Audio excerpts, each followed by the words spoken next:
Welcome back. The uMkhonto Wesizwe Party has approached the Constitutional Court challenging President Cyril Ramaphosa's decision to place Police Minister Senzo Mchunu on special leave.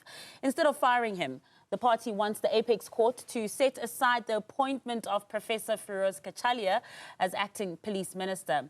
Joining us is political analyst Dr. Levy Ndou. Dr. Ndou, a very good evening to you. Just jumping straight into it. What do you think the chances of the MK party are heading to the Constitutional Court on this matter? Good evening, Masa. Good evening to the viewers at home. That will be difficult to tell because this is a legal matter. It will require my colleagues in the legal profession to ventilate that. But I think what is important to note politically is that the MK party is the opposition in parliament, and the MK party has always been opposed to the establishment of the Commission of Inquiry. And the view of the MK party has always been that they wanted to see Minister Mchunu being removed as the minister. They do not want to see any other processes unfolding, except to say that they just want the minister to be removed and nothing else. As of them deciding to take the matter to the Constitutional Court, they could be trying to look for other avenues that could be used to block the establishment of the commission. And that action only would therefore create certain impressions. And the biggest of those impressions is that they don't appear to be interested in hearing the other side of the story. And for them, it is enough to have the allegations against against Mchunu rather, and then action has to be taken only on the basis of the allegations. Yeah, you know, they're not the only political party that has also shown their support for the KZN Police Commissioner, uMkhonto. But no matter how you slice or dice this, you know, Dr. Ndou, this matter has struck a chord with ordinary South Africans. Do you think the MK's approach of taking the legal route works in their political favor when it comes to gaining sympathy and also support from the public on a matter that already has a lot of support, as it appears?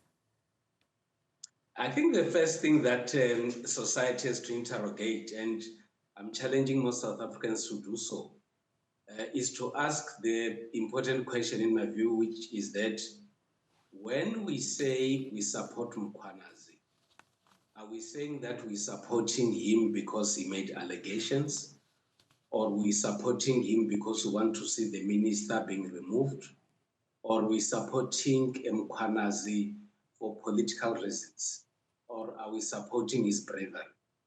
At the same time, are we therefore saying that is it enough to have allegations and then nothing else is required or a follow-up, so that such allegations have to be tested?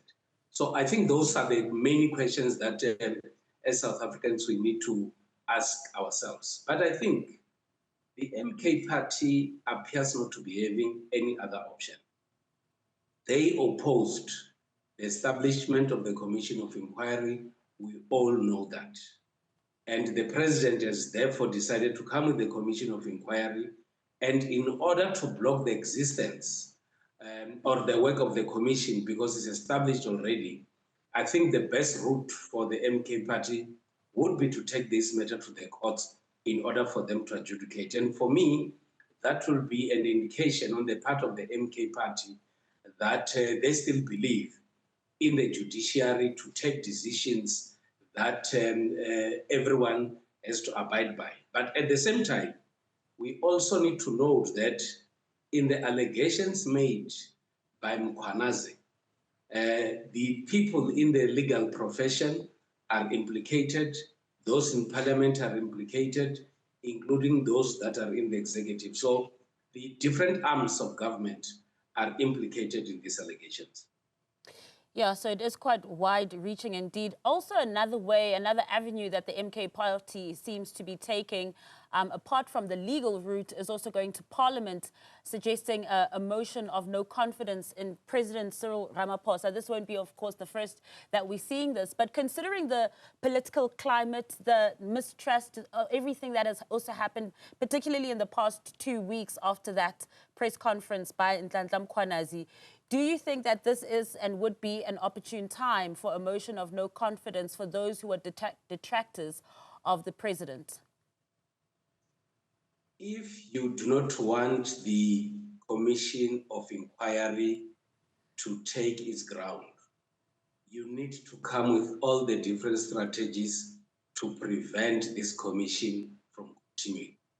It has become clear that the MK party and indeed other political parties or other groupings do not want to hear the other side of the story, or they do not want to hear the other side from Minister Mchunu.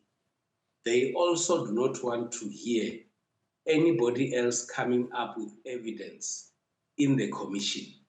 All they want is to see Mchunu being expelled, and they want to believe in the allegations that Mkhwanazi has put forward. So if you don't believe in this commission, you will therefore come with different strategies like the MK party has done. And I also expect them to also explore other avenues, because indeed they appear not to want to see anything that is something to do with any form of investigation, listening to any other side of the story, because they want to believe these allegations as the truth. When it comes to also those commissions of inquiries, when you're mentioning that, you know, these kinds of tactics also used and approaches that are used is because of not wanting to hear the other side of the story as well.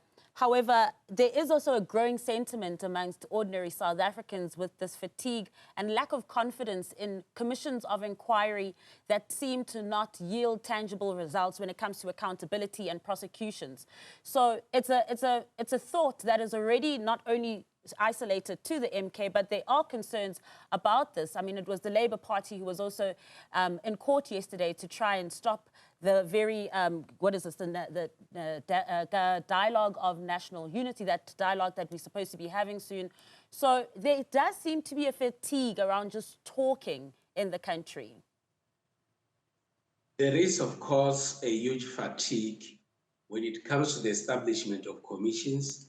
There is a fatigue when it comes to summits, when it comes to conferences, when it comes to consultations, because ordinary citizens would love to see progress happening. They want to see actions. And they seem to be saying that there has been a lot of talks that have taken place and there should be time for implementation. The unfortunate part, you know, when it comes to commissions, their findings and action not taking place, is that there appears to be a perception that when commissions have come up with their findings and recommendations, you therefore expect one person to act. My reading of commissions is that when there are findings and recommendations of the commissions, you therefore need to have other institutions of government or those that are given responsibilities to act, to get activated and make follow-ups on what the commissions have come up with. There are a number of people that have been mentioned or implicated in the different commissions. And the expectation is that you need the law enforcement agencies, you need the NPA, you need the police to act. And the unfortunate part is that with all these informations at our disposal, these institutions do not act. And that is what creates an impression that these commissions are a waste of money. And when you look at the amount of money that is spent, you look at the information that is available, that is known to all of us, and action does not come forth, you actually get demoralized indeed that these commissions appears not to be serving any purpose. And anybody would be raising these kind of issues would be raising them based on the background and the references that we have in South Africa in relation to the establishment of the different commissions. Dr. Ndou, thank you so much. Always a pleasure to get your insights. Really appreciate your time. That was